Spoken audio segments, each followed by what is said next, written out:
Pemirsa, Anda kembali di 811 Show. Saya Tantri Murdopa akan menemani Anda di bincang-bincang pagi hari ini. Kita akan membicarakan seputar banjir di Jakarta. Banjir besar yang terjadi minggu lalu tentu menimbulkan banyak sekali dampak kerugian bagi masyarakat ibu kota Jakarta. Pak Gubernur DKI Jakarta, Pak Jokowi mengatakan bahwa kerugian materialnya mencapai kurang lebih 20 triliun. Itu belum dibandingkan dengan kerugian imaterial dalam artian secara emosi, secara mental. Ada rasa deg-degan setiap kali hujan turun, kemudian juga mereka yang masih tinggal di pengungsian dan sebagainya. Lalu apa yang sebetulnya terjadi kemarin dan bagaimana juga mengantisipasi masalah banjir ke depannya? Ini akan kita perbincangkan pagi hari ini. Sudah ada 3 narasumber yang hadir pagi hari ini di studio 811 Show. Saya akan mulai dari Pak Faru Razi, Kepala Bidang Pengelolaan Sumber Daya Air Dinas PU DKI. Selamat pagi, Pak. Selamat pagi, Ibu. Kemudian ada Pak Sawarendro. Pak Rendro, selamat pagi. Selamat pagi, Bu. Pakar Tata Air dan juga Chairman dari Indonesian Land Reclamation and Water Management. Dan yang terakhir di sebelah kanan saya ada Pak Rudi Tambunan. Beliau adalah pakar lingkungan hidup dari Universitas Indonesia dan juga berada di Pusat Penelitian Geografi Terapan, begitu ya, Pak Rudi ya. Baik, Bapak-bapak, ini kemarin kita harus turut bersedih juga dengan kejadian banjir kemarin, tapi saya akan mengarah ke Pak Faru Razi terlebih dahulu. Kalau dari data yang kami dapatkan, ini kan curah hujan yang terakhir banjir itu 2007 sampai sekarang 2013, 6 tahun sebetulnya jaraknya. Tapi kalau 2007 kemarin, data yang saya dapatkan di sini curah hujannya kurang lebih 250 mm per 4 jam, begitu kalau 2007 kemarin. 2013 kurang lebih 150 mm per 1,5 jam. Sebenarnya di atas kertas lebih besar 2007. Tapi apa yang terjadi kemarin, Pak? Ya. Jadi Ibu, memang 2007 itu sedikit lebih besar daripada yang terjadi di 2013 kemarin gitu ya. Jadi memang dengan debit banjir yang seperti kemarin terjadi 150 per 1,5 jam, memang banyak sungai-sungai kita itu yang meluap gitu. Jadi debitnya tinggi. Ya. Jadi hujan sebelumnya juga sudah terjadi di Adarayang Kali Ciliwung. Sempat hari sebelumnya itu sudah tinggi juga debit Kali Ciliwung. Tapi puncaknya terjadi pertanggal 16 Januari malam. Sehingga sampai di Manggarai tanggal 17 pagi. Puncaknya itu di puncak di Manggarai tercatat 10.300 debitnya. Nah, kejadian kemarin itu memang di kanal Banjir Barat itu terjadi overtopping. Jadi itulah menyebabkan kemarin ada lipasan-lipasan untuk yang dikenal di Jalan Tamrin dan lain-lain gitu. Oke, jebolnya itu yang kemudian juga jebolnya Latu Har-Hari juga menambah hal itu atau bagaimana, Pak? Ya, jadi akibat dengan debit Kali Ciliwung cukup tinggi, ada beberapa tempat yang memang limpas. Yang pertama limpas adalah di Jalan Latu Har-Hari tersebut. Ya. Oke, beberapa tempat juga termasuk Istana Negara, kemudian juga Tamrin Sudirman. Itu, ya. Jadi dampaknya memang dengan limpasan di Latu Har-Hari, itu aliran airnya larinya nanti ke Jalan Tamrin, ke Bundaran HI, nanti mengalir terus sampai ke Waduk Pluit. Seperti sekarang kita lihat di ini cukup masih tergenang gitu, Ibu. Oke, baik. Ini menjadi catatan penting juga karena ketika terakhir Pak Faru Razi tadi mengatakan bahwa Pluit juga masih tergenang. Ini seakan-akan ada satu tempat dimasuki air dan tidak bisa keluar airnya. Itu kan menjadi satu pertanyaan besar juga. Kalau saya beralih ke Pak Rendro dan juga Pak Rudi, kalau Pak Rendro melihatnya sebetulnya apa sih yang terjadi dengan DKI Jakarta? DKI Jakarta itu berada sebagian di wilayah utaranya berada di bawah permukaan laut. Jadi di bagian utara itu tidak mungkin secara alamiah airnya mengalir ke laut. Dan itu sangat riskan terhadap adanya banjir. Baik banjir yang saya sebut pertama itu banjir dari yang orang awam menyebutnya banjir kiriman, sebenarnya jadi banjir hulu dari makro. Kemudian banjir hujan setempat, yang kedua itu. Dan yang ketiga, adanya bahaya banjir dari laut. Karena posisi laut lebih tinggi dan darat lebih rendah, ada kemungkinan air dari laut masuk ke daratan. Yang terjadi kemudian di bagian utara itu seperti itu. Jadi di mana airnya daratannya rendah, lautnya tinggi, dan pembuangannya harus dibantu dengan pompa. Dan ada beberapa hal kendala dalam pelaksanaan pompa itu di kejadian yang kemarin. Baik, karena listrik harus dimatikan dan sebagainya. Tapi pompa sudah ada yang beroperasi hari ini ya, Pak ya? Jadi sebenarnya di sistem Waduk Pluit kita itu pompanya sudah tersedia. Cuman kemarin memang dengan ada tambahan debit dari Kanal Banjir Timur sebesar 59-60 kubik, sehingga pompa kita ini nggak mampu. Lama-lama air naik terus, akhirnya pompa kita ada satu pompa yang terendam gitu ya, tidak bisa berjalan. Setelah itu juga listrik mati, akhirnya juga air dengan cepat naik gitu. Oke, baik, nanti saya akan kembali ke sana lagi, tapi saya akan beralih ke Pak Rudi terlebih dahulu, karena beberapa juga mengatakan bahwa masalah banjir ini juga karena lingkungan.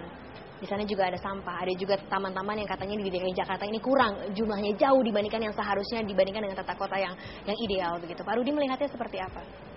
Ya, jadi benar. Tadi dijelaskan bahwa masalah banjir terkait dengan lingkungan. Kota Jakarta itu merupakan ekosistem buatan. Ekosistem buatan yang dibangun di dataran rendah Jakarta. Jadi ekosistem alamnya itu dataran rendah, dibangun ekosistem buatan.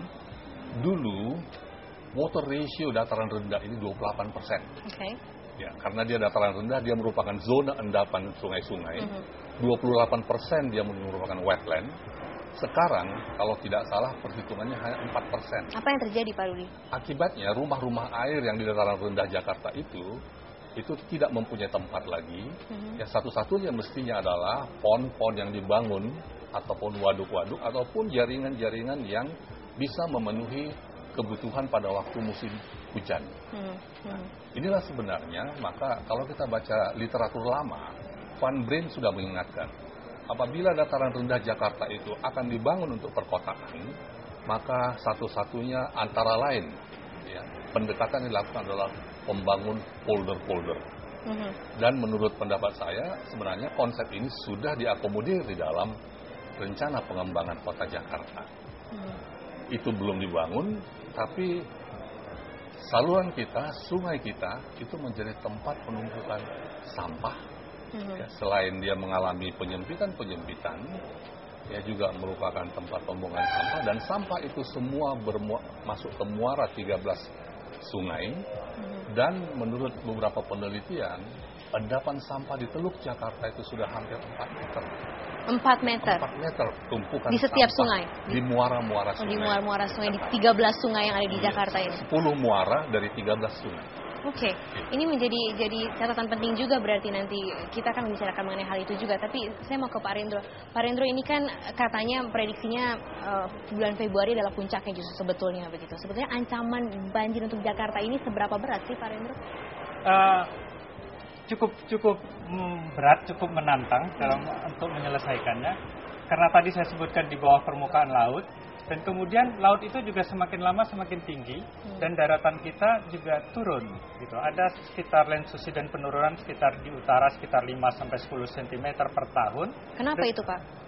Terutama ada berbagai macam faktor. Terutama faktor yang terbesar adalah pengambilan air tanah yang karena air perpipaan juga cukup tidak mencukupi untuk seluruh masyarakat Jakarta, dan sebagian masyarakat Jakarta menggunakan air bawah tanah untuk kebutuhannya, dan itu akan turun.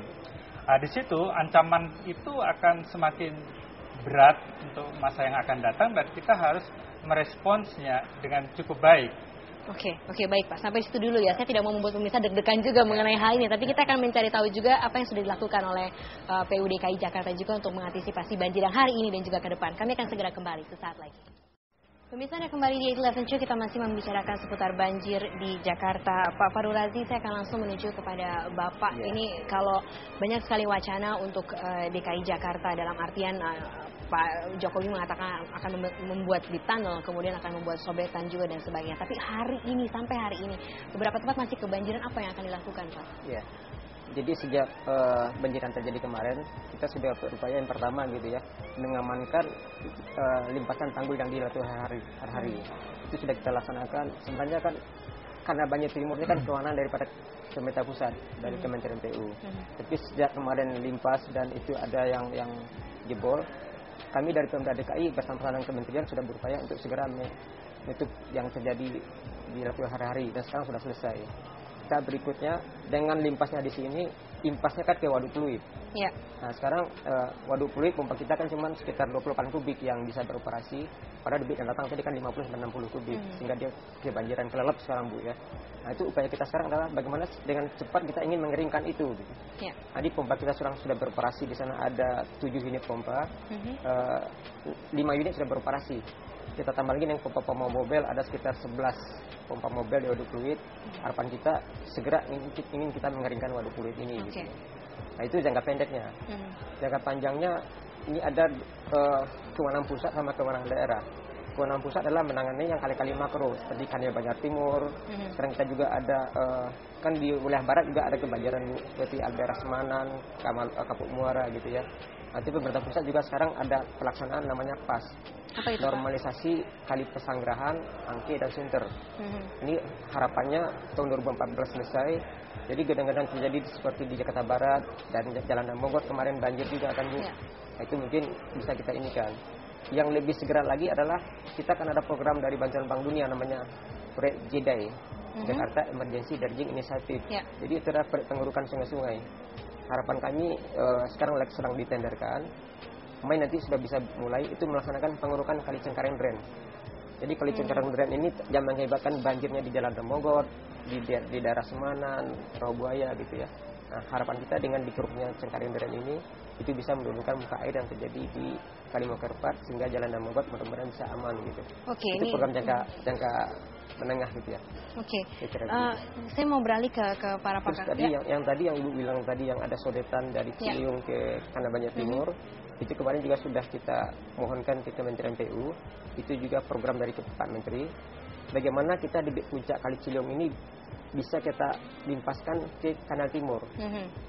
Contoh kejadian kemarin, air dari wilayah timur itu kan hujannya kecil kemarin Pak, sehingga Kanal Timur kita itu kosong. Nah, saat Ciliwung tinggi, alangkah baiknya luapan ini kita pindahkan ke Kanal Timur. Makanya kita perlu kita bikin sodetan dari Kali Ciliwung ke Kanal Banjar Timur. Tapi luapannya ya Pak ya, jangan banjirnya dipindahkan ke banjir Kanal Timur. Impasannya aja ya Pak ya. Tapi kalau terjadi Kanal Timur juga tinggi, Kanal Barat tinggi, itu tidak kita operasikan sodetan ini. Baik.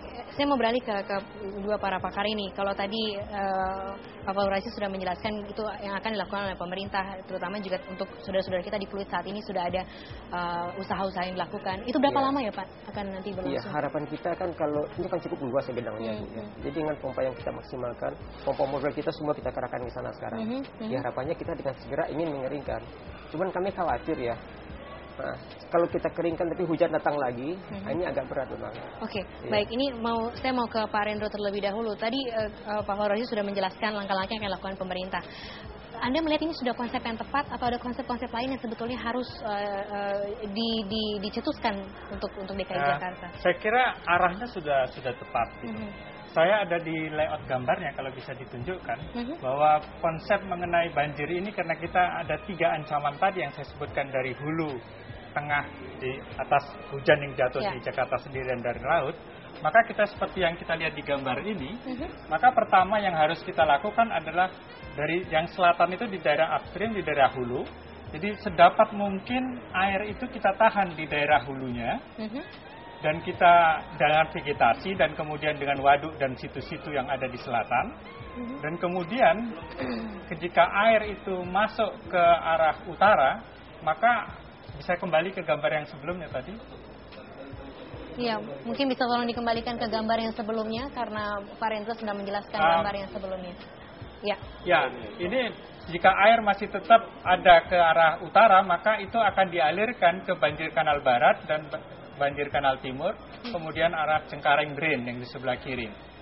Tetapi yang di bagian utara Jakarta yang ada bola-bola itu menunjukkan bahwa perlu ada sistem polder di utara dan perlu ada retention basin, jadi tempat penampungan air sementara. Dan di situ diharuskan sebenarnya kita berupaya untuk meningkatkan ruang terbuka biru untuk menyimpan air sementara sebelum bisa dibuang ke arah laut. Dalam artian Pak?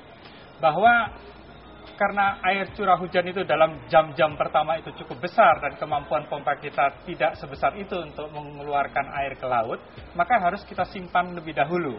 Sedemikian ada tempat air. Air itu harus diberikan ruang. Kalau dia tidak diberikan ruang, dia masuk ke jalan, dia masuk ke kamar tidur, dia masuk. Karena dia memang mencari ruang, dia mencari ruang. Dan kita harus membuat supaya dia lebih terkontrol air tersebut. Gitu. Kita tidak bisa membebaskan banjir sama sekali. Jadi bebas banjir absolut itu tidak ada, Bu. Yang ada bagaimana kita mengendalikannya, itu tantangannya. Nah, itu di bagian utara. Dan kemudian karena air muka laut itu lebih tinggi, maka kita harus membuat untuk menghadapi banjir dari arah laut itu, membuat tanggul yang cukup cukup representatif, cukup kuat di bagian utara Jakarta. Karena kalau tanpa tanggul tersebut, maka air yang dari luar, dari laut, dari sungai akan masuk ke daratan. Jadi kita harus melakukan itu juga. Oke, baik. Kita harus jeda terlebih dahulu karena saya sudah diinformasikan kami akan segera kembali sesaat lagi. Saya juga akan ke Pak Rudi setelah itu. Ini kan berkaitan dengan pola tata air yang nanti saya akan tanya ke sana. Kami akan segera kembali. Pemirsa, Anda kembali di 811 Show, kita masih berbincang-bincang seputar banjir di Jakarta. Pak Rudi, tadi Pak Rendro sudah mengatakan konsep dari hulu ke hilir termasuk juga tata ruang birunya tadi begitu ya Pak ya, untuk menampung air dan sebagainya. Nah, melihat konsep Pak Rendro tadi, Pak Rudi merasa ini konsep yang bisa kemudian diimplementasikan kepada masyarakat dari segi geografi terapan begitu? Iya. Jadi konsep umum penanganan tata air permukaan sebenarnya ada 3. Yang pertama adalah membangun prasarana-prasarana atau dikatakan bagaimana caranya supaya air jauh dari masyarakat, yaitu structural measure, ya, pendekatan-pendekatan engineer. Yang kedua itu adalah menjauhkan manusia dari air. Nah, itu yang selalu merelokasi dan sebagainya. Ini menimbulkan masalah bagi masyarakat. Yang ketiga adalah let the people live in wetland. Biarkan masyarakat itu tinggal di daerah basah asal harmoni. Gitu. Oke, dalam artian? Nah, dalam arti kata, sebenarnya yang dijelaskan oleh Pak Rendro tadi, wetland itu bisa diperbaiki dengan folder-folder, ya, tetapi syarat seperti yang dikatakan oleh Pak Harun Rosi itu dipenuhi, pompanya harus jelas, pond di dalam folder-folder itu juga harus tersedia. Sehingga kalau hujan datang, gitu, kemudian mengalir, itu dipompa ke tempat lain, dan antar polder juga memiliki kanal penghubung dan sebagainya. Itu pendekatan yang struktural. Tapi itu tidak akan cukup kalau masyarakatnya tidak ikut berperan serta. Bagaimanapun, itu semua adalah ekosistem buatan yang memiliki kapasitas terbatas, sehingga masyarakat yang tinggal di dalam daerah-daerah polder itu harus memiliki pola hidup yang sesuai dengan tuntutan polder itu. Dalam artian tidak membawa sampah sembarangan misalnya. Tidak membuang sampah, ikut merawat saluran. Saluran-saluran jangan ditutup dengan inrit-inrit supaya bisa pemeliharaan sehari-hari. Nah, ini yang harus dikembangkan. Ya, sebenarnya masyarakat kita punya potensi kebersamaan. Kita melihat kemarin potensi kebersamaan kita menangani dampak banjir itu, ya, bagaimana semua masyarakat ikut berperan serta ini. Kenapa tidak model seperti itu kita terapkan pada waktu tidak banjir? Jadi jangan pada waktu banjir saja itu kita lakukan. Tidak banjir lupa dengan masalah ini. Ya, gitu. Dan itu sangat tergantung kepada bagaimana masyarakat bisa menggerakkan peningkatan kapasitas masyarakat mengelola ekosistem huniannya sendiri. Oke, itu menjadi catatan penting yang menarik. Pak Rozi, mendengar dari Pak Rendro dan juga Pak Tambunan tadi, pemerintah sudah bisa mengimplementasikan hal ini tidak di dalam program-programnya? Ya, jadi kita sekarang memang seperti yang disampaikan oleh Pak Rudi, kita juga menghimbau ke masyarakat begitu ya, bagaimana masyarakat merasa memiliki bahwa sungai itu milik kita bersama, manfaatnya juga untuk kita gitu. Tapi tadi memang tugas kami secara struktur tadi yang disampaikan oleh Pak Rudi, kita juga berupaya. Tadi Pak Rendro menyatakan ada dampak kenaikan dari muka air laut yang menimbulkan banjir. Kita sudah punya program bagaimana mengatasi tanggul-tanggul laut kita, mulai dari Kamal Muara sebelah barat sampai Marunda sebelah timur. Apa yang dilakukan, Pak? Kita meninggikan, memperkuat tanggul-tanggul laut kita. Jadi contohnya di tahun 2002 yang di luar Batang, Kampung Muara Limpas. Kita sudah tinggikan itu sampai 1,5 meter. Nah, itu sudah selesai. Terakhir kita laksanakan yang di Kamal Muara. Kamal Muara kemarin kan masyarakat pasang sedikit kebanjiran. Kita sudah selesai membuat tanggul sepanjang hampir 2 km di Kamal Muara. Demikian juga di Marunda. Di Marunda Cilincing sudah selesai. Nah, terakhir kita laksanakan pembangunan pompa di Cilincing, di Banglio namanya. Jadi dulu kalau pasang sedikit masyarakat kebanjiran, tanggulnya sudah jadi, tapi kehujan lokal terjadi, air tidak bisa keluar gitu ya. Kita sudah pasang pompa di sananya, dan itu juga sudah selesai. Mungkin tahun depan kita terakhir mungkin kalau selesai Kamal Muara akan kita pasang pompa di sana nantinya. Tanggulnya sudah selesai, tapi kan daerahnya masih rendah. Itu poldanya belum. Nah, ini kita tahun depan rencana kita akan memasang pompa di Kamal Muara untuk mengatasi. Tapi ini kita berpacu dengan waktu juga ya. Kalau dikatakan tahun depan, takutnya nanti jangan-jangan nanti akan terjadi lebih cepat. Dalam artian hujannya kita berpacu dengan hujan begitu, Pak Fahrul Razi. Tapi ada dua catatan penting dari pemerintah dan juga dari Pak Jokowi dan juga dari Presiden mengenai sobetan yang tadi sudah dikatakan Pak Fahrul Razi dan juga di tunnel. Anda sendiri melihat ini cukup efektif? Saya kira untuk jangka pendek cukup efektif. Artinya yang mana nih Pak? Dua-duanya? Yang pertama itu tentang yang sodetan itu. Karena beban di Ciliwung dan sebaiknya pada waktu yang tinggi peaknya, jadi debit tinggi itu bisa dialihkan ke kanal banjir timur dan juga implementasinya juga relatif lebih gampang. Jadi dalam 1-2 tahun saya kira bisa selesai. Jangka menengah tadi katanya Pak Fahrul Razi ya. Saya kira 1-2 tahun mungkin sudah rampung kalau dari segi konstruksi. Kemudian dalam ruangnya dia sudah diakomodasi di dalam tata ruang DKI. Jadi tidak ada persoalan untuk mengimplementasikan. Deep tunnel? Deep tunnel sebagai suatu ide saya boleh-boleh Pak Tambunan saja. di sini sudah senyumnya agak beda ini Pak. Entah setuju atau enggak, saya nanti nggak tahu juga ini senyumnya. Tetapi kita harus lihat lebih dalam lah sebelum hal tersebut diimplementasikan. Karena banyak pertanyaan kritis menyangkut bagaimana operasionalnya, apakah dia efektif atau tidak. Kemudian pembiayaannya juga cukup besar. Dan kita bayangkan dalam satu terowongan ada berbagai fungsi yang berjalan bersamaan di situ. Itu yang akan menghadapi problema di lapangan. Jadi saya kira harus dilakukan cost benefit analysis untuk melihat sejauh mana efektif dari sistem tersebut. Oke, baik. Tapi ini juga waktu yang harus mengakhiri talkshow kita pagi hari. Pak Fahrul Razi, terima kasih. Nanti kita sama berjuang untuk warga di DKI Jakarta ya Pak Fahrul Razi. Itu komitmen kami untuk itu. Iya. Dan juga turut bersedih untuk warga DKI Jakarta yang mungkin terkena banjir. Tapi pemerintah juga sudah berusaha. Pak terima kasih banyak. Pak Tambunan, terima kasih. Walau senyum Anda entah mengartikan apa, tapi kalau tadi catatannya dari Pak Rendro, deep tunnel harus ada deep heart dan deep thinking berarti ya Pak ya. Bukan hanya namanya yang deep, tapi juga perlu dipikirkan lebih lanjut lagi. Terima kasih banyak sudah bersama dengan kami. It Listen Show akan segera kembali dengan informasi-informasi lainnya. Jadi jangan kemana-mana, tetap di Metro TV. Oke, fantastis.